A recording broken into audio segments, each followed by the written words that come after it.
The disappearance of Walter Collins, the boy who never returned. Welcome back to the channel. Today we are peeling back the layers on one of the most heartbreaking and infuriating true crime stories of the 20th century. A case that exposed the brutal depths of police corruption and redefined the limits of a mother's courage. This is the complete true story of the disappearance of Walter Collins in 1928 and the relentless fight of his mother, Christine Collins. You may know this story from the Angelina Jolie film Changeling, but the truth is far more complex, tragic, and disturbing than any movie could capture. Our story begins in Los Angeles, 1928. Christine Collins was a telephone operator and a single mother living in the quiet working-class neighborhood of Lincoln Heights. Her world revolved around her bright, energetic 9-year-old son, Walter. On the afternoon of March 10th, 1928, Christine gave Walter a dime for a movie ticket. He set off for the local theater. It was the last time she would ever see him. When Walter didn't return by nightfall, panic set in. Christine immediately called the Los Angeles Police Department.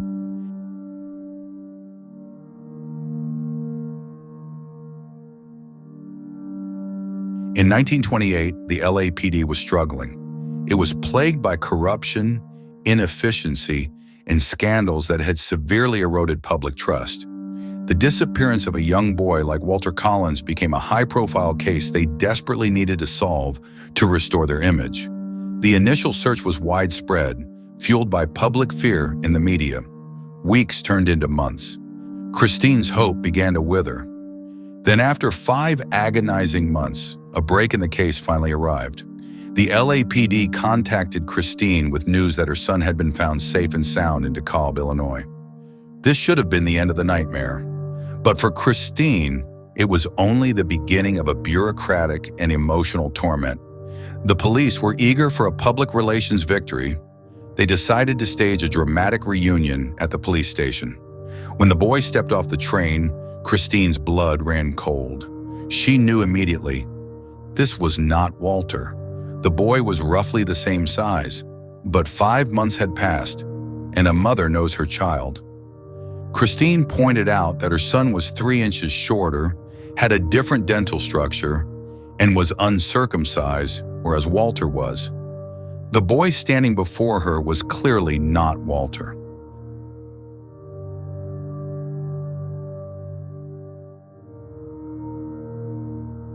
This is where the story pivots from a missing person case to a profound miscarriage of justice. Instead of investigating Christine's claim, the LAPD, and specifically Captain J.J. Jones, the head of the juvenile division, pressured her intensely to accept the boy. Jones was so desperate to close the case that he suggested Christine was simply trying to avoid parental responsibility. He told her to try the boy out. Under immense duress and exhausted, Christine took the boy home, but she continued to gather proof. Days later, she brought back definitive evidence: school records, dental x-rays, and the testimony of friends and teachers. Captain Jones's reaction was terrifying. He didn't accept the evidence. He saw a woman standing up to the police department, and he wanted to silence her.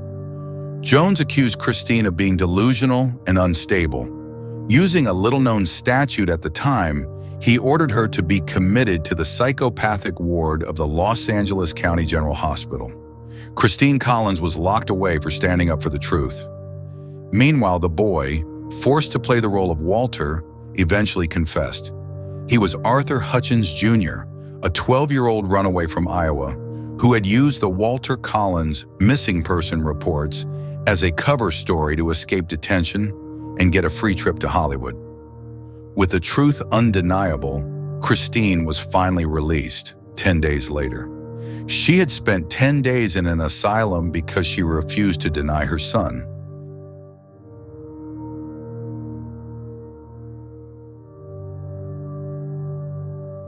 While Christine was recovering and preparing to sue the LAPD, the police were finally making progress on the actual case of Walter Collins, though not through their own competence. Just 50 miles east of Los Angeles, in a rural area then known as Wineville, California, now Mira Loma, investigators uncovered the horrifying truth behind a series of other missing boy cases. They discovered the Northcott Chicken Ranch. The owner, Gordon Stewart Northcott, was a sadistic serial killer who, with the help of his mother, had kidnapped, abused, and murdered several young boys on his desolate property. When a 13-year-old nephew of Northcott's, Sanford Clark, was rescued from the ranch, he became the key witness. Sanford described the horrific acts and the identities of several victims. Critically, he described a small 9-year-old boy matching Walter Collins's description, a boy who had been murdered and whose body was disposed of. The investigation into the Wineville chicken coop murders was a brutal revelation that shocked the entire nation. It seemed to confirm the fate of Walter Collins.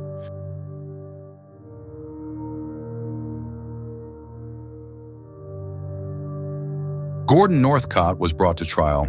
He was convicted, and in 1930, he was executed at San Quentin Prison. Meanwhile, Christine Collins fought for accountability. She sued Captain J.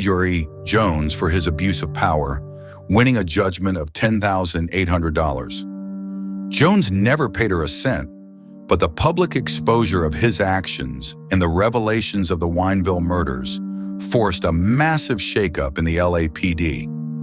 Captain Jones was eventually fired, and the power of the juvenile division was curtailed. Christine's fight was a catalyst for much-needed reform, but the central question, the fate of Walter, remained unresolved.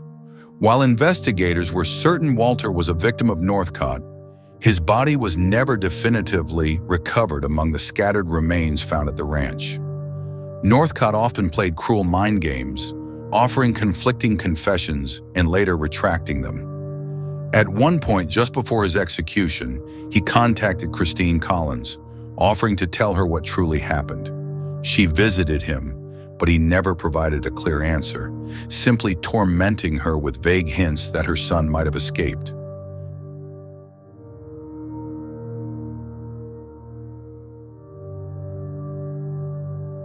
Christine Collins refused to let go of that thread of hope.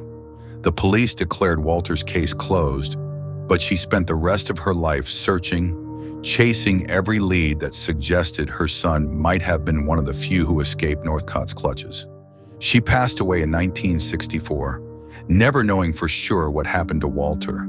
The case of Walter Collins stands as a dual tragedy: the horror of a mother losing her child to a monster, and the profound trauma of being abused and silenced by the very law enforcement officers sworn to help her. It serves as a stark historical warning about unchecked power and the immense price of bureaucratic arrogance. Follow for more real-life mysteries, solved and unsolved, and stories that the world should never forget.